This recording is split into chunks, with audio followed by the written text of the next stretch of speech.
Continuing on the bottom of page 188, in the fourth, on the second column.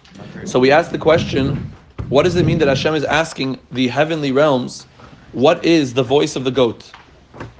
The bleating of the goat. Bleating, not bleeding.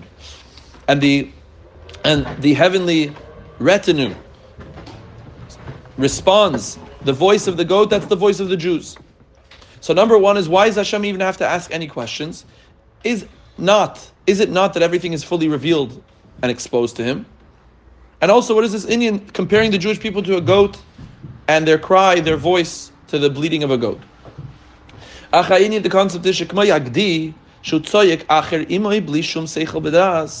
just like a goat, that it screams after its mother irrationally, like a madman, but a mad goat, yeah, without seichel, without das. So to the Jewish people are compared to a bleating goat, in the sense that they are attempting to attach themselves to Hashem irrationally, without any understanding, without any knowledge. Only as a result of their pain and their anxiety in their hearts do they scream to Hashem. Like it's written, they scream to Hashem in the midst of their pain. And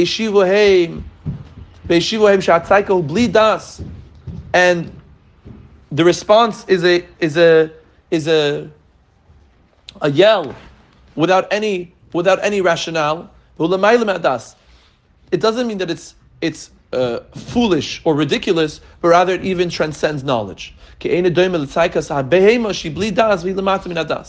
it cannot really be compared to the scream of a behema, of an animal that is more foolish or irrational or lower than das. But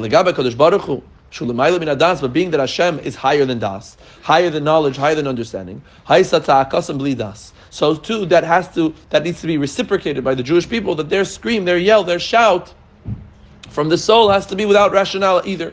And therefore they're analogous to the bleating of a goat and an animal.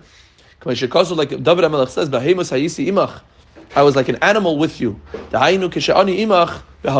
Like when I was with you, I was like an animal. And this is understood. What does the Alter Rebbe say in Tanya regarding that? The idea is that in order to be with Hashem, you have to be on the caliber or on the level of bli das. And that is reflected in a behema, in the sense that the more seeming sensitivity you have towards Elokus, the more crass you are. Right? The less, the more connected you are. Right? It's the thought that you think that you're connecting because you know so much that's its crassness. Whereas when like the famous words that when you're davening, kedas zatinok, like the mindset, like the mentality of a child, the child doesn't know, right? The child doesn't know all these things. You don't have to write an essay on the definition of what a father is. Rather, the word tati, the word father, the word abba, is compacted in it the whole entire meaning. When the heart is crying to Hashem in its pain, through this is the catalyst to trigger the emunah. That even though you're in the midst of the night, nevertheless it's halayla hazeh. That there's a revelation and there's a desire to want to connect. Like we said, the Rachel level of the soul, like the sheep to its slaughter. And this is the miracle of Purim. Shehu b'chinas Bavel kisham bilal Hashem v'havin.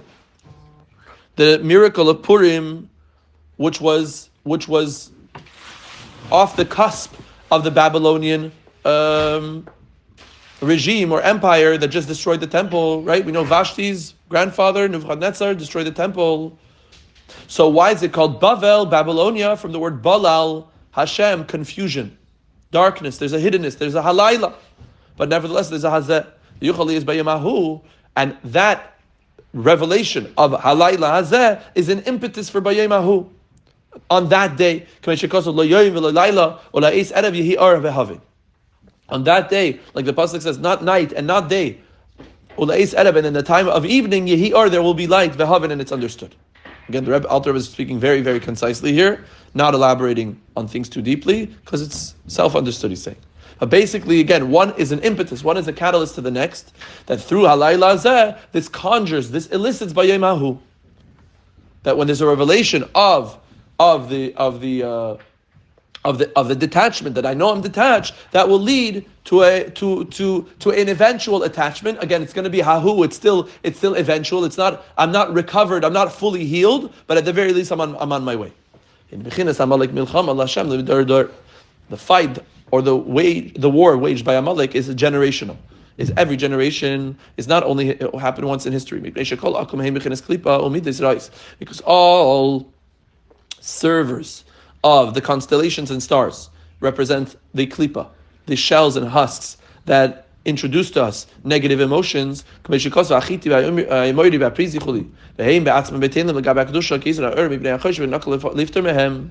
And they are likened, the other 7 nations are likened to the emotions in which, compared to holiness, it's like the advantage of light over darkness, and it's very easy, it's simple to lifter mehem. It's easy to putter, to exempt them, right? That they should be lifted up.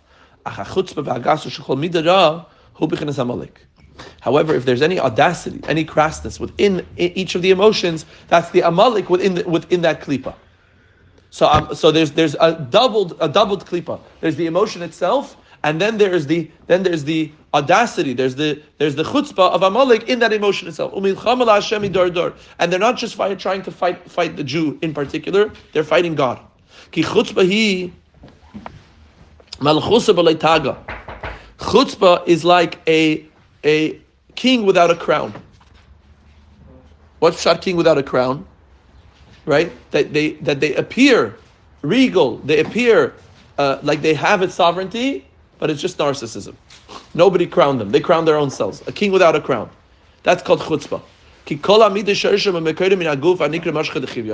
All midos, all emotional faculties stem and emerge from the body, which the body is called mashcha dechivya, the serpent's skin. The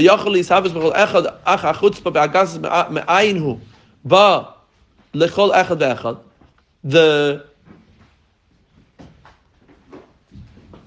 And therefore, what can creep in to every single one of the emotions is this chutzpah and this crassness, in a sense of never affirming where it comes from. And this was the mentality, the mindset of Haman, asher chashav ala Yehudim, in which he thought about the Jews. The hainu, meaning sheish heichalas haklipos. He was attaching himself to the chambers of negativity, the forces of klipa. Hanikra bebichinas Haman, which are called Haman. Wow. Haman is that energy that gives off, that transmits the possibility for one to think that they are the epicenter of existence. It's interesting, we also say that Haman, the word Haman, literally is a question, right? Haman. Haman. Right? We speak about the man. What's the man? Why is it called man? Man, mahu, right? Manhu, mahu, right? Miriam said. No, you said yesterday. Miriam. Haman. Yeah, that's something else. That's Hamina 8. Haman, the actual word Haman. Haman, what is this? That his whole entire existence is to make you ask a question on your identity. Yeah. Amalek is suffix, but Haman itself, the word Haman itself is a question. Hamin ha'etz. Is it from the tree? But also Haman, when the Jewish people got man, when they received the manna from heaven, they called it man. Why? Because manhu. What's the tent for? For tonight. They called it manhu. What is this? We don't know what this is. The fact that they called it man, from the word mahu, manhu, what is this? Implies that there's a suffix, there's a doubt. Miriam said they doubted if it's going to come tomorrow. That's what Miriam said. Hamina 8 is something else. We're speaking about Haman. And Haman is the same letters as Haman, the manna. The manna, the bread from heaven. So the whole inyan of the bread from heaven is a suffix. Is it going to come tomorrow or not? Because you only have for today, like Parnasa, right? Parnasa is, I only have for today. That's the mentality of Parnasa. So the whole thing is a suffix. Haman's mitzias is to bring suffix into your life. Where does that suffix come from? From the ability to perceive themselves as the true creator of existence. That's called the heichalas haklipas. That's what klipa does to you, that it makes you think that it's the only thing that's existing and nothing deeper than it. It's a surface existence, a very superficial existence. And therefore Haman is mashpia machshaves, right? What's machasheves Haman? The mentality of Haman. Not the mentality of Haman. Haman pervades your reality with his mentality. And influences you to think that you're not, that you don't mean anything, that you don't matter. Now Eitzel says, so how do we vanquish this? How do we vanquish this perspective of Haman on the Jewish people that we don't mean anything? We have to bow to Hashem's feet. What are the feet of Hashem? Malachim. We have to call him Malachim Anikraim B'Shem Raglav. The Malachim are called the feet of Hashem. Like it says, the Srafim are standing above him.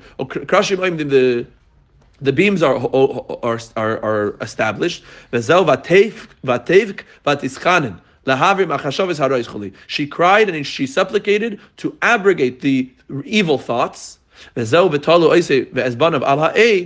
they hung him and his children on the tree, higher than 50 amas. Like it says, Hashem is a king and he dresses himself in royalty. What is the connection? We don't know. Chaim. What's the connection? He didn't feel. So you bow to the malach, to Hashem. Yeah, but he says, he doesn't explain what's the malachim, and then as I miss it. Through the malachim, they're able to move away. I don't know.